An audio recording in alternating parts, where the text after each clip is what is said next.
Publico from Dale Prime Corp. And ngayon, i-discuss ko sa inyo kung ano nga ba yung pinagkaiba kapag ka may management and without management fee.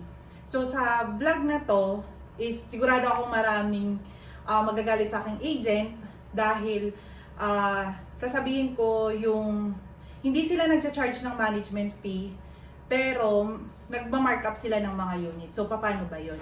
Itong unit na to na in interior, possible na maparent siya ng 32,000 to 35,000 or and then i-declare lang nila kay owner ng 30,000. So yung sobra doon, ang tawag doon is markup. And hindi nila yun i-declare kay owner. Ang gagawin nila, gagawa sila ng another contract for tenant na papirmahan nila ng 32 to 35,000. Pero yung i-declare nila sa inyo is 30,000. So dalawang contract. Sa company naman namin, ang ginagawa ko, hindi kami nagma-markup. Nagiging transparent kami sa mga unit owner namin. So, ang ginagawa namin is, kung magkano siya na-parent, like for example, ito, pwede mo siyang iparent ng 35,000. 35,000 din namin, dinideclare kay owner. So, ang ginagawa namin is management fee. Babayaran kami ni owner para mag-manage nung unit nila. And then sa pag-manage ng unit, meron kaming mga ginagawa doon na sakop nung management namin. Like for example, minomonitor namin yung unit. Then assist sa kailangan ng tenant. Like for example, may mga kailangan yung tenant. Like gate pass, working permit, sabihin nila may ipapasok silang gamit na kailangan i-assist yun. And then i-filter mo yun kung i-allow mo o hindi. Monitor ng payment ni tenant and i-deposit kay unit owner. Isa yun sa magiging trabaho namin. And then, minomonitor din namin yung Meralco and yung water bill ni tenant.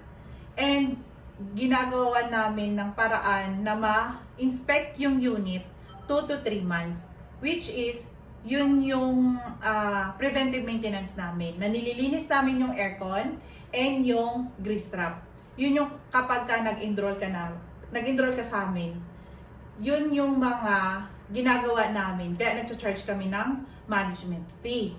Yung ibang agent naman, nag-markup sila sa unit ninyo nang hindi ninyo alam.